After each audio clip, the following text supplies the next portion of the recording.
Bangkok, home to over 11 million people.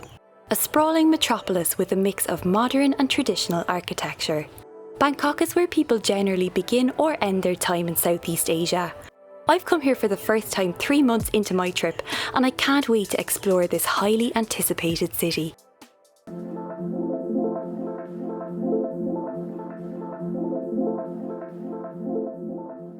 Hello everybody and welcome to Bangkok, Thailand. This is my first time in Thailand and here in the capital Bangkok. I arrived last night and it is massive. So far I'm super impressed. So I woke up early this morning and my very first visit is the #1 thing to do here in Bangkok, the Grand Palace. Now this palace dates back to 1782 when King Rama I decided to move the capital here to Bangkok, and there's still a royal family here in Thailand, and although they don't live here anymore, there's still some functions and things like that take place here. As you can see, it's not exactly the calm oasis that you would hope somewhere like this would be, but you know, in a city of 10 million people with so many tourists every year, what can you expect? Also, it's a Sunday, and even though it's like 10 a.m. now, it is absolutely jammers. It took like half an hour to get through the gates to get in here, and there are people everywhere. But this is a massive complex. It's like 228,000 square meters, I think, so hopefully there'll be some place that has a little bit of calm in it. But I must say, just on first glances from the outside, and now that I've stepped inside, I have never seen architecture so detailed as this. There's literally it's mosaic on it, and it makes it sparkle in the sunshine. This is incredible. So let's do a little bit of exploring.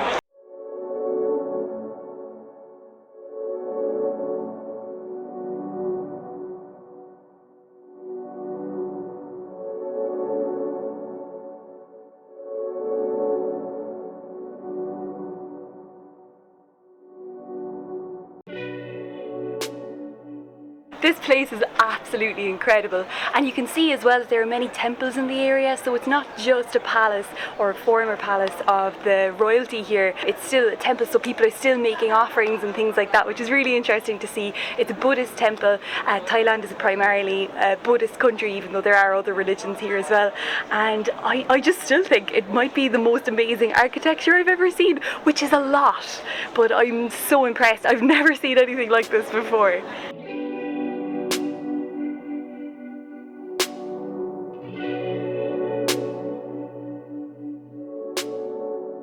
Behind me here is the temple of the Emerald Buddha, which is another very significant site here in Bangkok, and it's actually in the Grand Palace.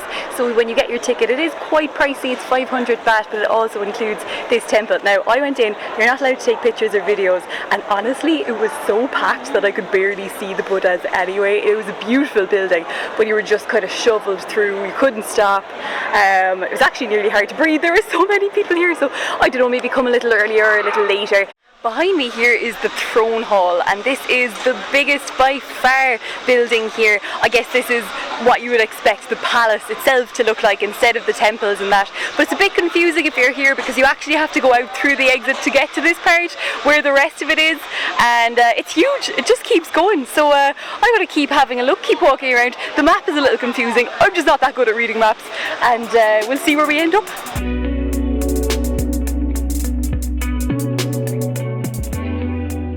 I must say, first impressions of Bangkok so far are incredibly positive. I wasn't quite sure what to think about this city. I know a lot of people begin their travels around Southeast Asia here, and as well it's the first time for a lot of people that they've travelled to Asia. They come to Bangkok, so I wasn't quite sure what sort of atmosphere would be here. I knew that there'd be lovely temples, and the area that I'm staying in anyway is incredibly westernized, I guess, compared to Vietnam where I spent 2 months, or even compared to Bali. It's super westernized, and that's quite confusing to me considering that this is the only country in Southeast Asia that actually wasn't colonized by a European country. It was always its own thing, Siam, and so I didn't really expect that, but I really like it. You know, the infrastructure is very good, it's quite developed, the bits that I've seen so far anyway. I'm staying in Siam, I think it's called, and it's really beautiful. I'd recommend it if you're not looking for Khao San Road, party scene, the backpacker scene. It's just not my thing anymore. Like, you know, I'm 30, I'm just not big for the parties. Where I am, I'm really impressed by what's there. I haven't actually had street food yet because I arrived quite late last night and this morning I got breakfast in the hostel, so I'm really excited to try the food here. But so far, 10 out of 10 Bangkok, amazing. Just beyond the palace here is the lovely Chao Phraya River. This is the river that runs through Bangkok. So I'm attempting to get to the other side. There is a market over there that I want to check out, or just get any kind of food. I'm really hungry now at this point. And also Wat Arun, one of the other very well-known temples here in Bangkok, is across the river and down a little bit that way as well. So there are lots of these sort of stations selling tickets, but it's really confusing. They keep pointing me up the river. I just want to get across, like something easy, not a tour or anything like that. So I'm going to try this next one and see if we can just buy a ticket to go across the river. Should be easy enough, I hope. It's always hard in a new country just trying to figure out the rules, you know, how things are done. Yeah, you can get a ferry across and it costs like 10 cents. Pretty simple, pretty easy. And you get a cheap boat cruise.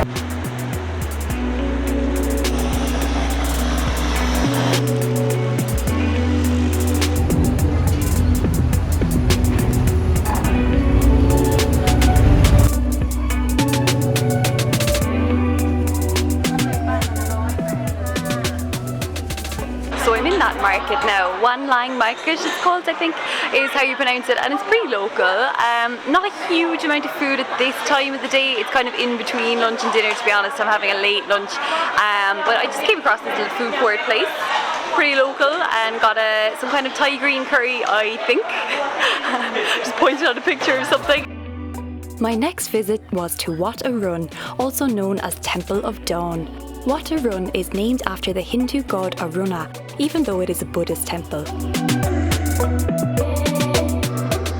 Something interesting as well is that you can rent traditional Thai costumes, and I see lots of people doing that for their Instagram photos, you know. Not sure how I feel about that. Obviously you do have to dress conservatively, so the same as in the last temple, you can't show your shoulders if you're a woman or a man, I think, and you have to wear something long over your legs.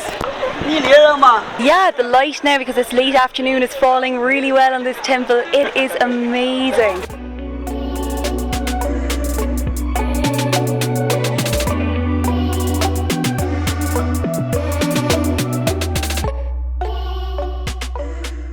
This temple is utterly gorgeous and I definitely recommend a visit at only 100 baht, but just beware of the crowds. You know, you can climb up a good bit of the temple itself, and I went up and it's just a traffic jam. People are stopping to take pictures constantly, and I understand because it's very photogenic, but it's actually hard to walk around the place. Again, maybe go first thing in the morning if you can. So I'm just by Wat Arun, it's literally there. And when you come out, there's some really nice gardens here, lovely places to take pictures, and then you're right at the banks of the river again, and you got the whole Bangkok skyline and some very noisy boats right there, and that's actually on its own just beautiful to watch. Now, I think we still have time before sunset and before the final temple that I want to visit here closes. It doesn't close till 6:30, and it's just across the river here, and that one is called Wat Pho. Maybe it's Wat Po. I'm saying it like pho, the Vietnamese food, but it's PHO anyway, and that's supposed to be another amazing visit. So I'm going to try and get back over on this ferry back to the other side and head there before it gets dark. Third temple visit of the day here in Bangkok. This is Wat Po or Wat Pho, not sure of the pronunciation. This one is slightly more pricey again, 300 baht to get in, and I've about an hour and a half here before it closes, but the light is beautiful. I think the crowds might have died down a little bit, even though it is quite busy still, and I'm excited to see what's inside. Let's go.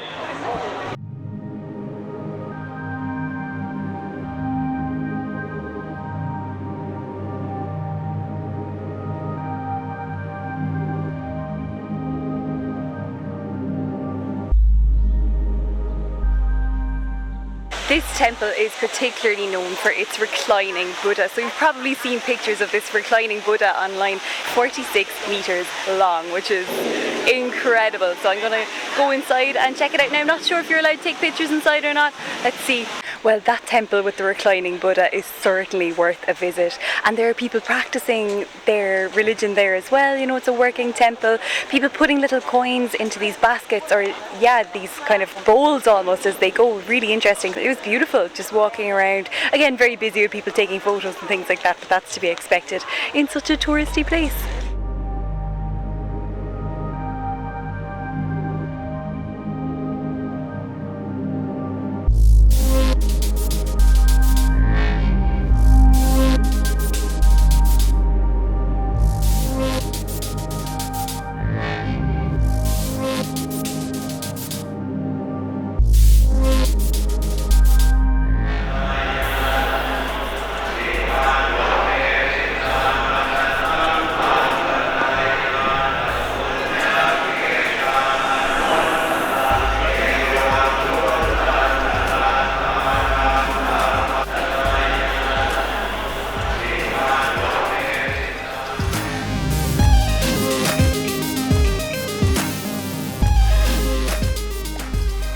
Okay, first street market dinner, street food dinner, and I got a little pancake thing to start. Looks very tasty, and it was less than €1. Crispy pancake. Let's give it a go. So crispy, so fried. Anything fried is great. It comes in sweet chili sauce. Perfection.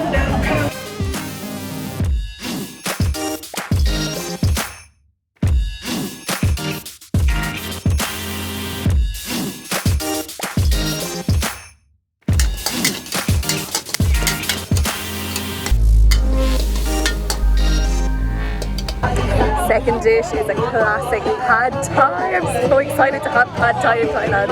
This is amazing. The only tricky thing about these food markets, these street food markets, is there's nowhere to sit, there's nowhere to stand. You're just kind of awkwardly in the way, trying not to get sold things while you eat.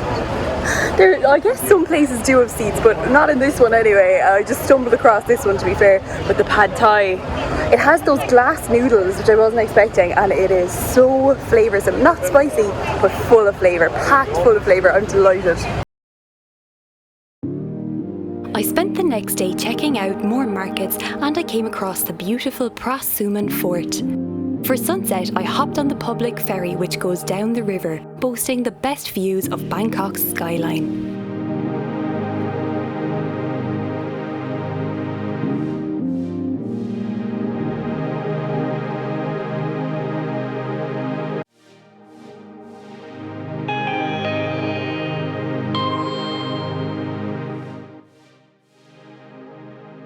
Well, that tourist cruise, that boat was absolutely amazing at sunset. I'd highly recommend it. 30 baht, it's less than €1. Yeah, it got a bit crowded, you know, it's sunset, but it was still, I took it all the way down the river, and then I walked 35 minutes to Chinatown. So I'm going to check out the markets here in Chinatown tonight. Not quite sure what to expect, but I've heard that they're very, very good.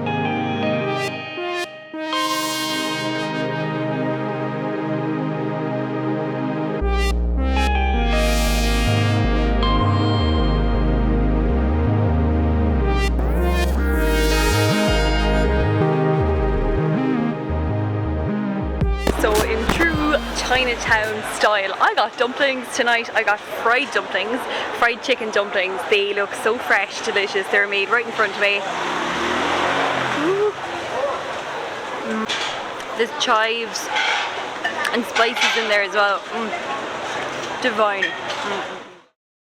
My final visit here in Bangkok is to Saket Temple, also known as the Golden Mount or the Golden Mountain, and this is an iconic place to come for sunset because it's up there, so you get a great view. 344 steps to the top.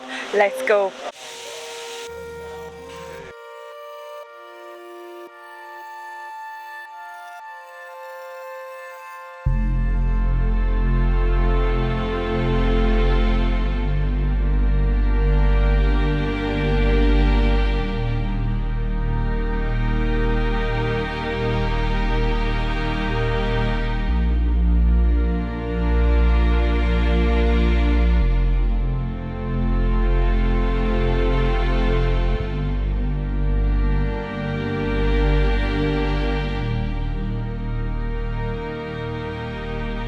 This place is absolutely magical. It's so beautiful and definitely worth a visit at sunset. A little bit busy, but it's not half as busy as the other temples that I visited around this time. And you got this amazing golden stupa out here on the roof and just 360 views of the city. I'm so impressed. This is amazing. I must say, I can't imagine a better way to end my trip here in Bangkok. My first impression of this city, I've spent a wonderful 3 days here. It's the variety, I think. There's a huge amount of variety in this city. There's really modern sides, great shopping, parts that really remind me of New York. It's very developed, and then you have the more traditional side, and I explored a bit of that this afternoon, went to some markets, went to some more traditional narrow streets. There's a lot of history here, and the temples are unparalleled, absolutely amazing. and the food of course is incredible as well. So definitely if it's your first time in Southeast Asia, this will leave an impression on you. But even for me, having been to a few of the major cities now in Southeast Asia, I must say Bangkok is my favourite so far. I'm really impressed, and I'm excited now to explore the rest of Thailand. So stay tuned if you want to see more of my Thai adventures and Southeast Asian adventures in general. Alright, I'll see you in the next place.